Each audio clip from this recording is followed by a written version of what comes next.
Hi, everybody. Yeah, everybody out there wants to have more love. They want to have more love in their life.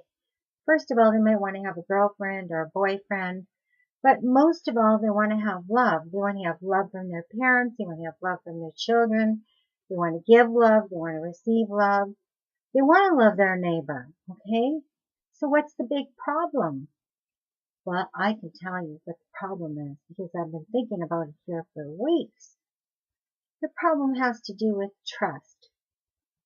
First of all, you can't have any intimacy without trust.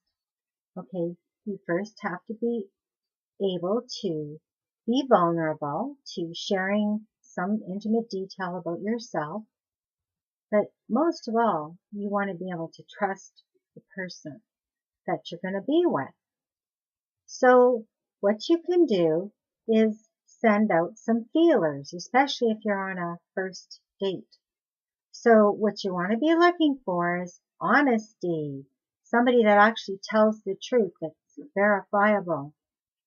The other thing is you want to share an intimate detail about yourself and see how the other person reacts.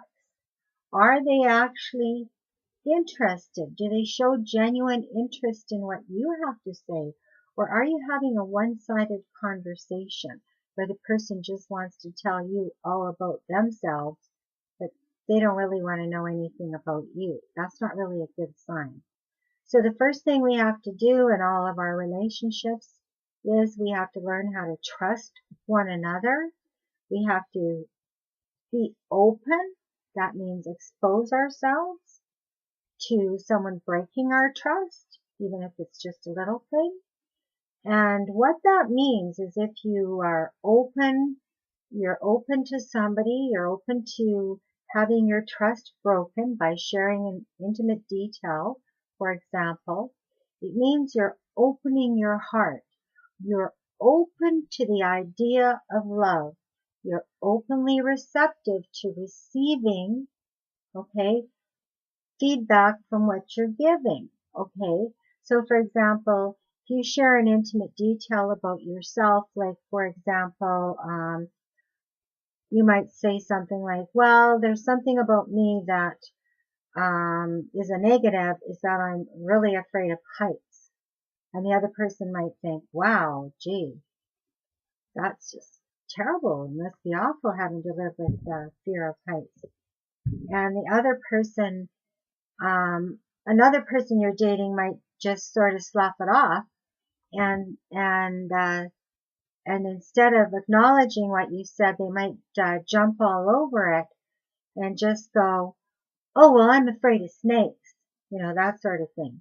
So the whole idea here is that in order for us to have love and have love in the world, okay, bottom line is we have to have trust. We can't have trust without any truth. And so we have to eliminate lies. We have to eliminate lies. We have to eliminate dishonesty.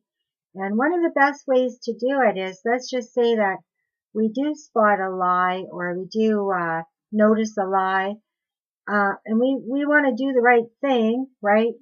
Well, we don't want to be running around judging other people, but you just might want to point something out to somebody and just say, well, you may not be aware of it, but that's not exactly the truth.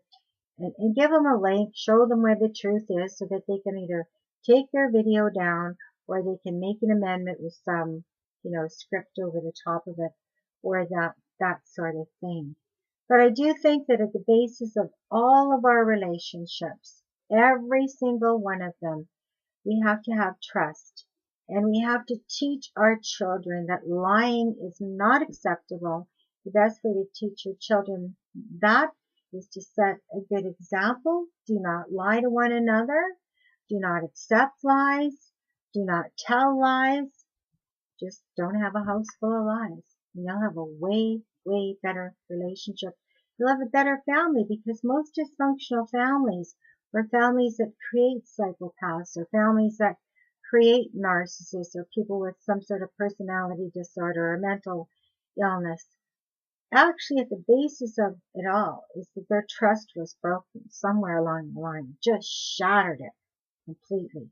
It might have been the fact that they found out Santa Claus was, you know, you know what I'm saying, not real, or they found out that the Easter Bunny wasn't real. They found out perhaps that their person they called dad their whole life wasn't really their dad. He was actually their stepdad. I mean, these are shocking things to people.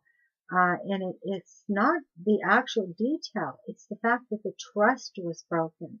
So what we have now is a world of wide awake people, or people that are awakening. And what are they awakening to? The fact that our trust has been broken. Not just broken a little bit, not just shattered by one event, but shattered completely and utterly, shattered to the core. And so going forward in the world, if we want to make the world a better place, if we truly want to have a golden age, we're going to have to start trusting one another. And in order to do that, we have to share an intimate detail and get an intimate detail back, so that you know you're going to have a reciprocal relationship. Because relationships that are not reciprocal are not loving and kind relationships. Okay? At all. So, anyhow, I hope this helps. I enjoy doing these videos. You know, I'm one of those people, I go on a tangent on one topic, then I'll flip to another topic. But stay subscribe to my channel, and if you do like this channel, I'll be doing more videos like this, but I'll also be mixing it up with some other videos. Thank you so much for watching.